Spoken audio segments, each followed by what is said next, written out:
परिणामों को पवित्र बनाने के लिए आराधना की जाती है,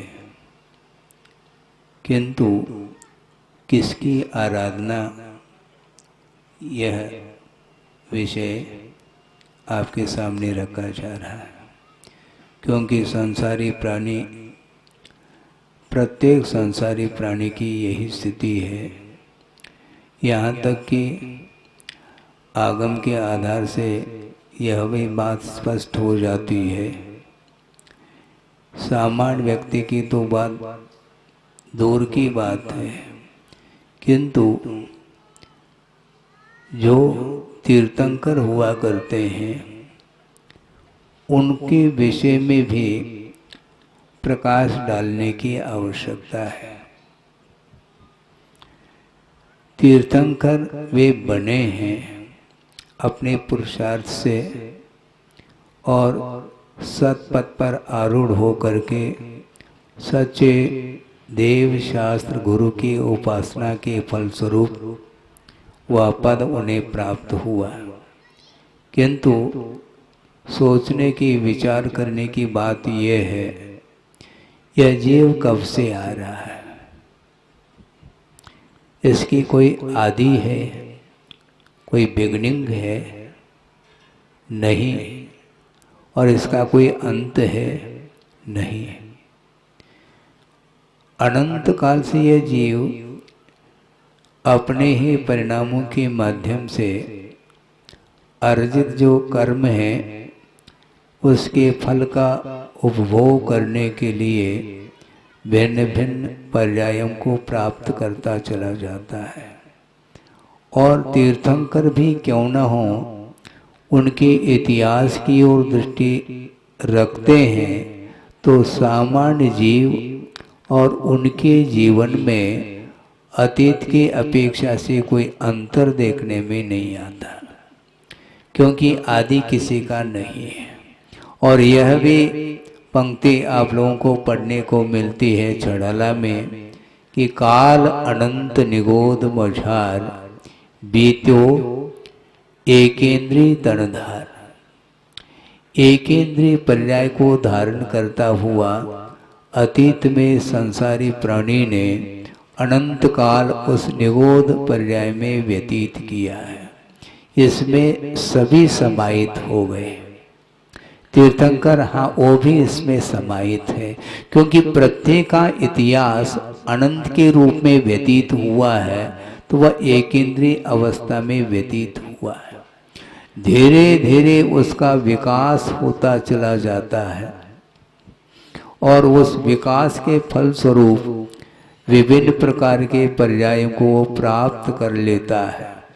आप लोग यहाँ पर बैठे हैं, इस मनुष्य पर्याय को आप लोगों ने प्राप्त कर ली है। ये बिना पुरुषार्थ के, बिना पुण्य के उदय के संभव थोड़ी है। और पुण्य का उदय जो होता है वह बंद किए बिना उदय को प्राप्त नहीं होता। बीज का वपन जब तक नहीं करेंगे तब तक वह बीज अंकुरित हो करके वह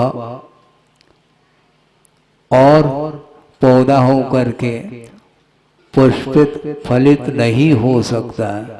उसी प्रकार आप लोगों ने भी अतीत जीवन में कुछ ऐसे पुण्य के संचय आप लोगों के द्वारा ये किया गया है, फलस्वरूप मनुष्य पर्याय आप लोगों को मिली है।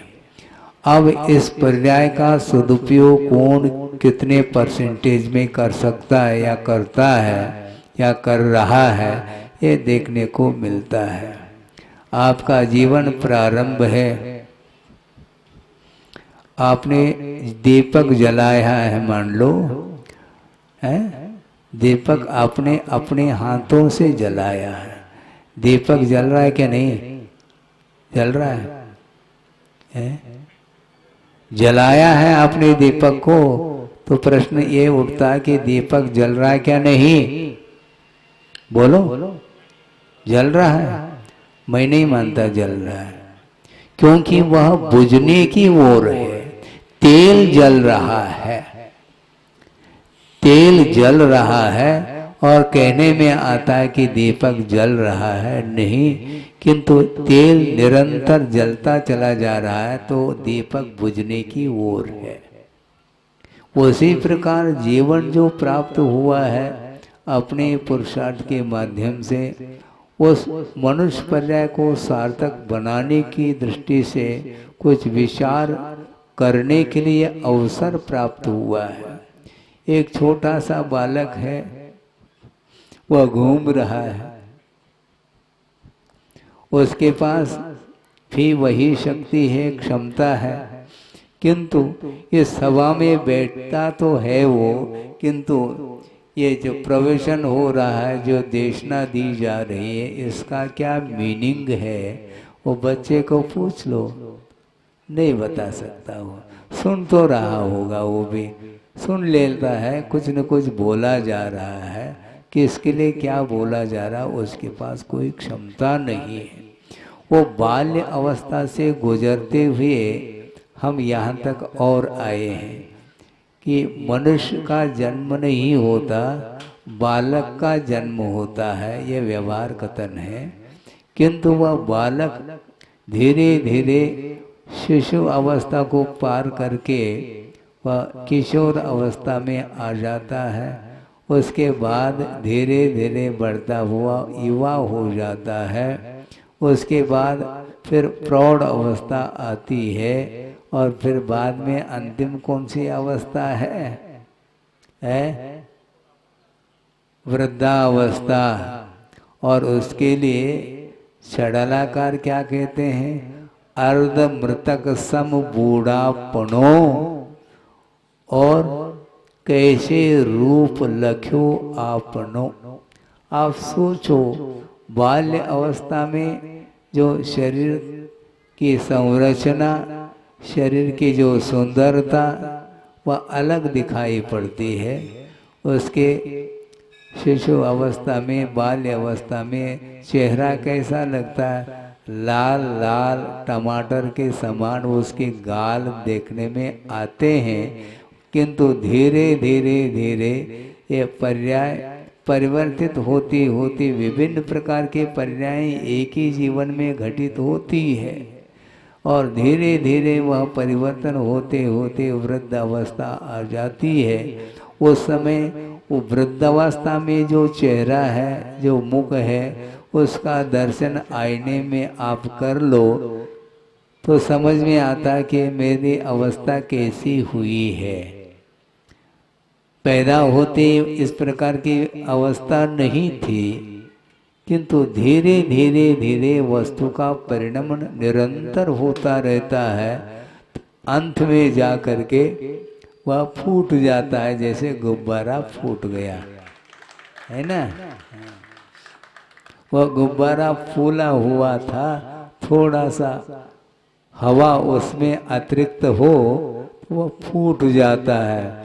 उसी प्रकार यह पर्यायी फूटने वाली वस्तु है। ये हमेशा समझ में आना चाहिए, लेकिन हमेशा समझ में नहीं आता। महाराज, जिस समय आप बोलते हैं तो उस समय तो थोड़ा बहुत भीतर उतरता है, लेकिन फिर बाद में क्या होता है ये मत पूछो आप। यही स्थिति है।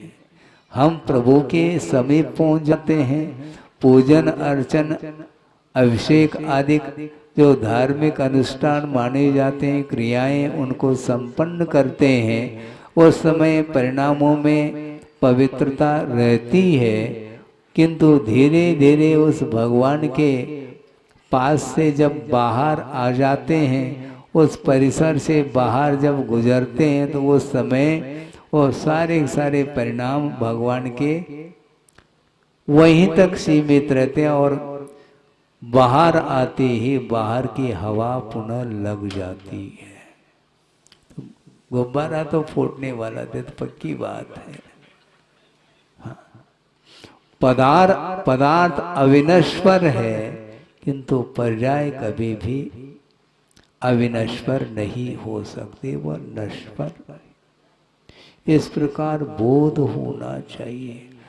पदार्थ नश्वर है पर्याय की विवक्षा से इस प्रकार का पाठ अपने को आगम के माध्यम से मिलता है। प्रत्येक व्यक्ति सोचता है अभी काफी समय है। काफी समय मतलब अभी तो खाने पीने के दिन है, दिन को भी खा लेना चाहो क्या? खाने पीने के दिन अर्थात अभी तो मौज करने के मनोरंजन के दिन हैं। बाद में देख लेंगे हम। बाद में क्या देखोगे? बाद में तो वृद्धावस्था देखने में आएगी। उस समय नाड़ हिलेगा, कमर टेढ़ी होगी, हाँ लड़खड़ा जाएंगे। उस समय सहारे की आवश्यकता पड़ती है, हैं? अभी तो बिना सहारे के चल सकते हो, किंतु वृद्धावस्था 80-90 तक मान लो कोई भी छू रहा है तो उसका जीवन कितना है? उल्टी गिनती। ऐसी स्थिति में जब मरना अनिवार्य है तो जब तक मृत्यु न आए उसके बीच में कुछ करके गुजरना होगा। नहीं है तो इस प्रकार के पुनः जन्म और मरण इसकी जो संतति है, इसकी जो परंपरा है, वह कभी भी परंपरा टूटने वाली नहीं। एक गोद में शिशु है, वह आनंद से खेल रहा है माँ के गोद में, किंतु ये ध्यान रखो अभी वह खेल रहा है, किंतु कुछ ही क्षण के पूर्व में वह पर्याय परिवर्तित हुई है। उस ओर भी तो दृष्टि रखो, क्योंकि बालक का जो जन्म हुआ है वह पूर्व पर्याय के विनाश के बिना उत्तर पर्याय की उत्पत्ति संभव नहीं है। पूर्व पर्याय का विनाश होता है, उत्तर पर्याय की उत्पत्ति होती है। ये कारण कार्य की व्यवस्था अकाट्य यह नियम है। बीज है, जब तक बीज है तब तक अंकुर नहीं, किंतु जिस समय अंकुर की उत्पत्ति होती है उस समय बीज का विनाश देखने में आता है। किंतु इस प्रकार के पदार्थ के वस्तु के परिवर्तन को देखते हुए भी संसारी प्राणी को वैराग्य उत्पन्न नहीं हो रहा है। बाद में देख लेंगे। देख क्या लोगे? आंखों की ज्योति रोशनी समाप्त होने को है, फिर क्या देखोगे आप? कुछ भी नहीं देख पाओगे। लेकिन फिर भी उसकी दृष्टि सुधरती नहीं, क्योंकि ये अनादिकालीन मोह की परंपरा है। इसको मात्र 2-5 मिनट में अथवा 15-20 मिनट में, आधा घंटे में मान लो वर्णन करके हम आपको समझा दें, इतना पर्याप्त नहीं है। बार बार प्रवचन सुन लो, बार बार तत्व चर्चा सुन लो, बार बार स्वाध्याय आदि कर लो। निषेध नहीं कर रहा हूँ, किंतु यह धार्मिक अनुष्ठान निरंतर करने की आवश्यकता है। आप यहाँ पर बैठे हैं, आपका मन यहाँ पर बैठा है क्या? बोलो, नहीं बैठा है। आप तो कुर्सी पर बैठे हैं, लेकिन मन कुर्सी पर है क्या नहीं क्या पता है? वो मान लो मन दुकान में पहुंच गया है, आप तो पैर लटका के बैठे हो कुर्सी पर, किंतु मन जो है ना दुकान में पहुंच गया है। तो आपका यहाँ पर बैठना और नहीं बैठना बराबर सिद्ध होता है, ये ध्यान रखो। आपकी दृष्टि, आपका मुख मेरी ओर है और मेरा मुख आपकी ओर है, किंतु आपका मन किधर है इसको समझना बहुत कठिन है। हम अपने मन को संयत नहीं बना पा रहे हैं, तो दूसरे के मन को हम कैसे केंद्रित कर सकते हैं? संभव नहीं है। किंतु उपदेश के माध्यम से यही तो वैराग्य क्षण है। उपदेश के माध्यम से ही कुछ हम समझ पाते हैं, समझ लेते हैं, समझना भी चाहिए। इसलिए बार बार कहे सीख गुरु करुणा धार वाली बात है। गुरु बार बार करुणा करके संसार के स्वरूप का विश्लेषण करते हैं और संसार का क्या स्वरूप है इसका विवेचन करके आपको समझाने का पुरुषार्थ वो कर रहे हैं।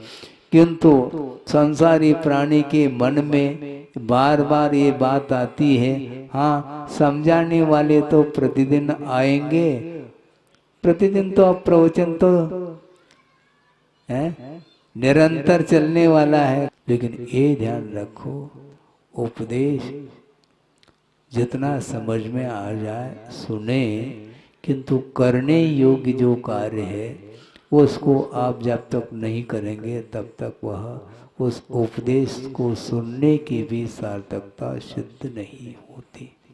क्योंकि आचार्य कहते हैं धार्मिक अनुष्ठान करना चाहिए, किंतु इससे भी महत्वपूर्ण एक और बिंदु है। वो क्या है हम बताना चाहते हैं। आप अभिषेक, प्रभु का अभिषेक कर रहे हैं, पूजन कर रहे हैं, स्तुति कर रहे हैं, वंदना कर रहे हैं, ये सारे अनुष्ठान धार्मिक क्रियाएं मानी जाती हैं। किंतु इसके सामने एक और बिंदु शेष रहता है समझने के लिए। वो क्या है? वो क्या है?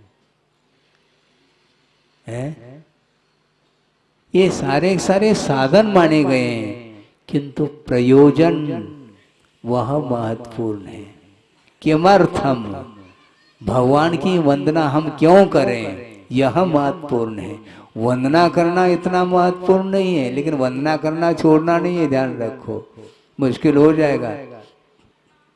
वंदना करो, प्रभु की आराधना करो, किंतु प्रभु की आराधना के पीछे हमारा प्रयोजन क्या होना चाहिए, यह महत्वपूर्ण बिंदु है।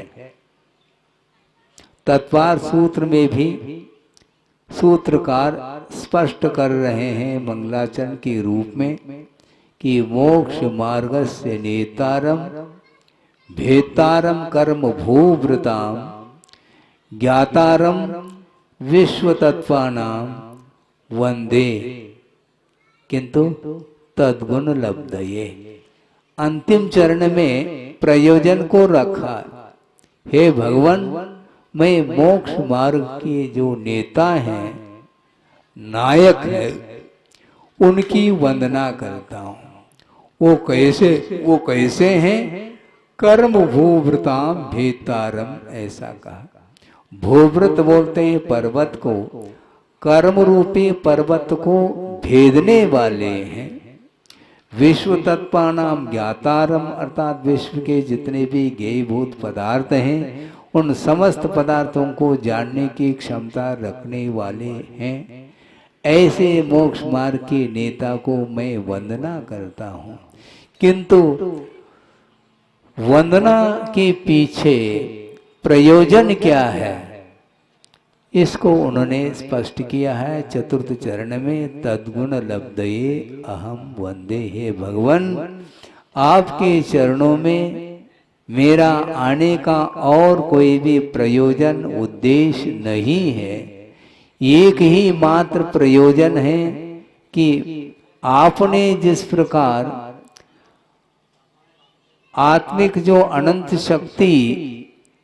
शक्ति के रूप में विद्यमान थी, उसको मोक्ष मार्ग पर आरूढ़ होकर के उस शक्ति को उद्घाटित किया है और शरीरातीत जो अनंत सुख का अनुभव आप कर रहे हो, स्वतंत्रता का अनुभव आप कर रहे हैं। और ये भी आपने उपदेश में स्पष्ट भी कर दिया कि प्रत्येक आत्मा के भीतर वह अनंत शक्ति छिपी हुई है। उस शक्ति को जो उद्घाटित करता है वह व्यक्ति कभी भी संसार में रहने का भाव नहीं रखता। इसलिए प्रभु के समीप आने का उद्देश्य आपका क्या है? इसी प्रकार उपदेश को सुनने का भी तो कोई उद्देश्य है क्या? नहीं। सुन लिया एक कान से निकाल दिया, फिर कल सुनना है। महाराज का काम है सुनाना और हमारा काम है सुनना। तो ये सुनाना और सुनना ये केवल परंपरा होगी, किंतु इस प्रकार की परंपरा से कोई भी प्रयोजन सिद्ध नहीं होने वाला है। किंतु आचार्य कहते हैं ये सारी क्रियाएं जो धार्मिक क्रियाएं हैं, इनके पीछे उद्देश्य महत्वपूर्ण होता है। भगवान और कोई भी प्रयोजन मेरा नहीं है। किंतु छोटा सा बालक है और वो मान लो उसको संस्कार देना है, धार्मिक संस्कार डालना है, तो उसको क्या करते हैं? मंदिर जा बेटा। वो बेटा मानता नहीं, छोटा सा है, नहीं मानता है, तो क्या करते हैं? देखो मंदिर जब तक नहीं जाओगे, भगवान को ढोक नहीं दोगे, तब तक तुम्हें क्या है? लड्डू, मिठाई, चॉकलेट, टॉफी आदि नहीं मिलेगा। और इसके प्रलोभन में आकर के वह जा रहा है। उसका उद्देश्य और कुछ नहीं, वह मिठाई मिलने वाली है और मिठाई के लालच में आकर के वह जा रहा है और भगवान के ढोक देने में और उसका कोई भी अभिप्राय है ही नहीं। भगवान का स्वरूप भी नहीं जानता है।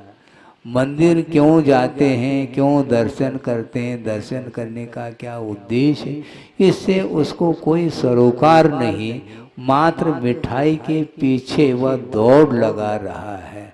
और मिठाई मिल गई बस ठीक, दूसरे दिन फिर मिलेगी। तो इस प्रकार प्रलोभन के रूप में उसकी धार्मिक क्रियाएं चल रही हैं। अथवा प्रलोभन से भी नहीं मानता है तो फिर भय दिखाते हैं, तो वह भय के वशभूत होकर के जाना प्रारंभ करता है। पिटाई होगी, अब मिठाई नहीं मिलेगी। मिठाई मिलती थी और मिठाई भी मिलना बंद हो गया, अब तो पिटाई मिलेगी, इसलिए वह जा रहा है। तो आचार्य कहते हैं आप लोग प्रभु की आराधना कर रहे हो, किंतु प्रभु की आराधना करते हुए भी अभी तक इसी धरती पर क्यों हम चल रहे हैं? उद्देश्य हमारा भिन्न रहा, लक्ष्य हमारा भिन्न होने के कारण ध्रुव लक्ष्य दृष्टिकोण जो है वह भिन्न रहा है। इसलिए केवल मंदिर में आकर के, और कई लोगों के मन में ये भाव भी आ सकते हैं, भगवान आपके चरणों में मैं आया हूँ और एक चांदी का नहीं स्वर्ण का छत्र चढ़ाने वाला हूँ मैं। किंतु छत्र चढ़ाने के पीछे उद्देश्य क्या? उद्देश्य क्या मन में है सो है, मेरा दुकान, मकान, परिवार है, फला फूला रहे। इस उद्देश्य को लेकर के यदि मान लो वह छत्र चढ़ा रहा है तो भगवान कभी भी प्रसन्न नहीं होंगे। आपकी वंदना से, आपकी पूजा से वह भगवान बने हैं क्या? आपकी पूजा से वो पूज्य हो गए क्या? उन्होंने तो अपने पुरुषार्थ के द्वारा मोहनी कर्म को समाप्त करके पवित्र भाव धारण करते हुए निरंतर मोक्ष मार्ग पर आरूढ़ होते हुए रत्नत्र की उन्होंने आराधना की है। फलस्वरूप वे भगवान बने हैं। आप पूजन उनकी पूजा करो अथवा न करो, उन्हें कोई भी प्रयोजन नहीं। आप आलोचना करो भगवान की तो भी आंख उठा करके देखेंगे नहीं।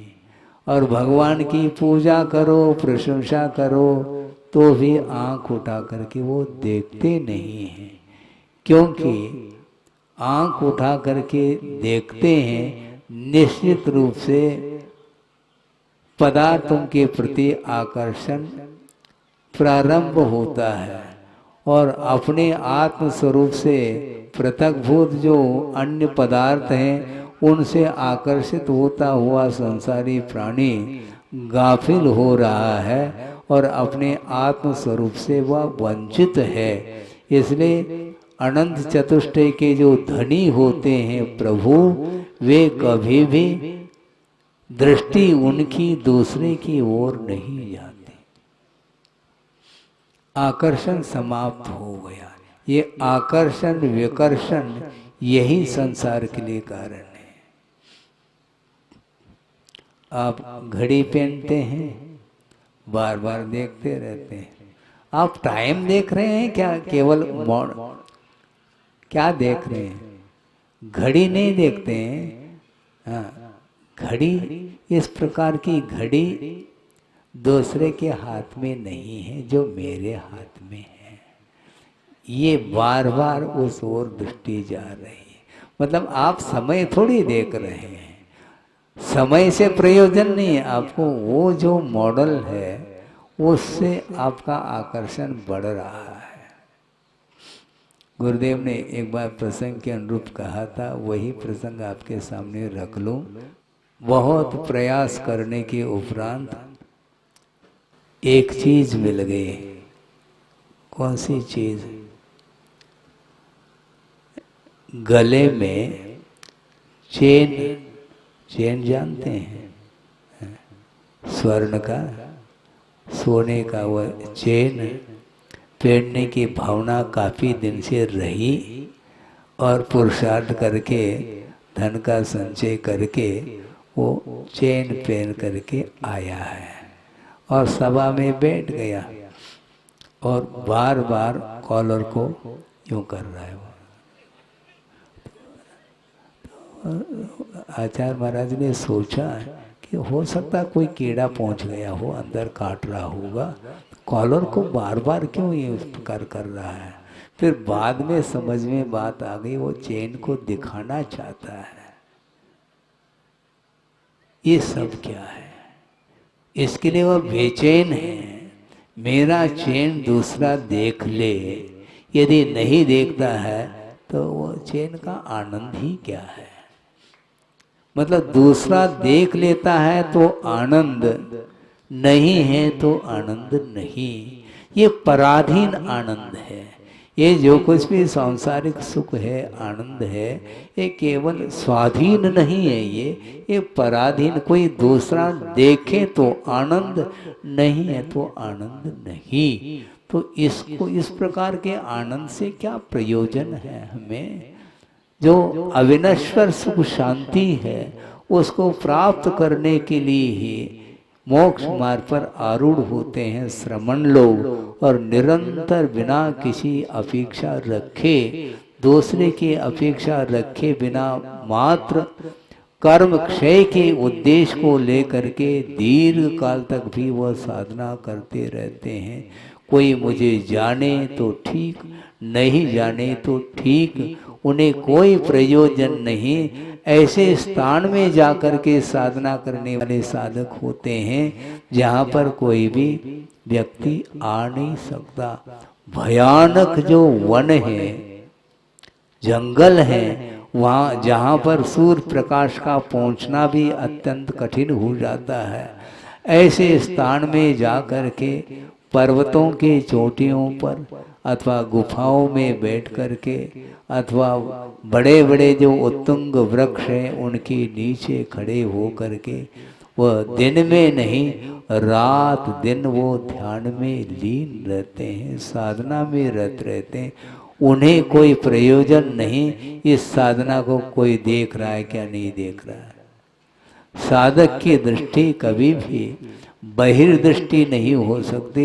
निरंतर अंतरंग साधना के माध्यम से ही आत्मा को वो पवित्र बनाने में लगे हुए हैं, क्योंकि अनंत काल से जो मोह से वह आत्म तत्व अपवित्र हो चुका है, क्योंकि बार बार शरीर को प्राप्त कर लेता है और शरीर के भीतर वह रह रहा है। और शरीर के भीतर क्या है?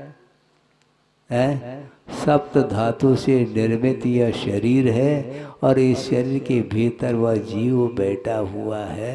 इसलिए जो समझदार होता है वह सोचता है कि इस प्रकार का मुझे अब शरीर नहीं चाहिए, मिला है तो इसको धर्म की उपासना, धर्म की आराधना के माध्यम से ही इस मनुष्य जीवन की इस पर्याय को सार्थक सिद्ध करना है और इसके माध्यम से अनंत काल के लिए स्वतंत्रता का अनुभव करना है। हमेशा संसारी प्राणी पराधीनता का अनुभव करता है और उसमें भी वह सुख ढूंढ रहा है, किंतु आचार्य कहते हैं सांसारिक जो सुख है वह सुख नहीं किंतु सुखाभास है, यानी सुख का आभास मात्र है, वास्तवतः देखा जाए सुख नहीं है। जल नहीं पावे प्राण गवावे, भटक भटक मरता और वस्तु पराई माने अपनी भेद नहीं करता। पराई वस्तु को अपना मान रहा है संसारी प्राणी और उसमें सुख ढूंढना चाह रहा है, किंतु वह मृग मरीचिका के समान है। हिरण दौड़ लगा रहा है, क्यों? प्यास लगी है, कंठ सूख रहा है और ग्रीष्म काल चल रहा है, चारों ओर लू चल रही है और दूर दूर तक दृष्टिपात करने से ऐसा लगता है कि पानी की लहर चल रही है, किंतु पानी की लहर नहीं, वह ग्रीष्मकालीन वह मरीचिका मानी जाती है और उसको पानी का आभास हो जाता है उसको, और छलांग मारता चला जाता है, दूर दूर दूर दूर तक छलांग मारता मारता मारता वह चला जाता है, किंतु एक बूंद भी पानी पीने को नहीं मिलता और प्राण निकल जाते हैं। इसी प्रकार संसार का ये स्वरूप है, फिर भी संसारी प्राणी को बात समझ में नहीं आती।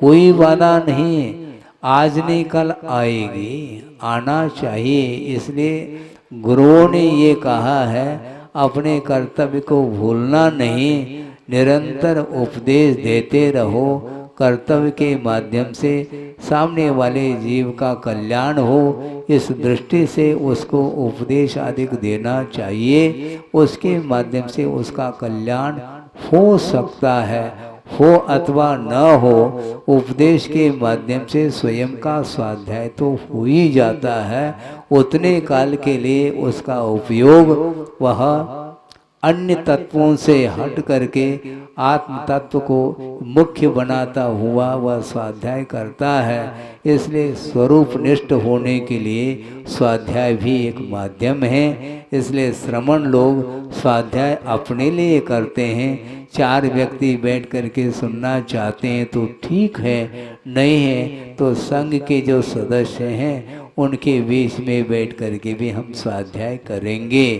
क्योंकि स्वाध्याय के माध्यम से ही स्वरूप का बोध हो सकता है और स्वरूप का बोध होता है तो निश्चित रूप से वह अनंत काल के लिए शरीर से आत्म तत्व को पृथक करने का पुरुषार्थ कर लेते हैं साधक लोग, और उसके माध्यम से केवल ज्ञान जब प्रकट होता है लोक के अग्रभाग पर जा कर के अनंत काल के लिए रहेंगे। किसी भी प्रकार से उन्हें कर्मजन्य कोई दुख का अनुभव संभव ही नहीं है। इसलिए हमारा लक्ष्य क्या होना चाहिए?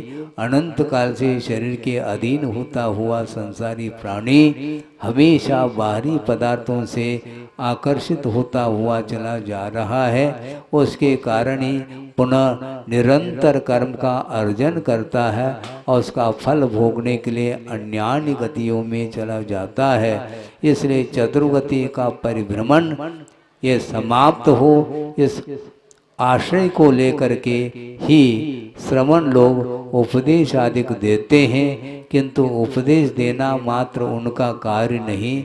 उपदेश को कोई सुनता है तो ठीक है, नहीं है तो निरंतर अपने आत्मा में लीन हो करके वे मोक्ष मार्ग पर निरंतर बढ़ते जाते हैं और उस साधना के माध्यम से ही उस आत्म तत्व को परमात्मा के रूप में परिवर्तित करते हैं। इस प्रकार प्रत्येक जीव के भीतर वही परमात्म तत्व विद्यमान है, किंतु देव शास्त्र और गुरु की आराधना के माध्यम से इस शरीर से उस परमात्म तत्व को प्रकट किया जा सकता है। करें इस पवित्र भावना के साथ। अहिंसा परमो धर्म की जय। बोधि समाधि परिणाम शुद्धि स्वात्मोपलब्धि शिव शोक सिद्धि चिंतामणिम चिंतित वस्तुदाने त्वा बंद मानस्य ममास्तु। परम पूजाचार्य गुरुवर श्री विद्यासागर जी मुनि महाराज की जय।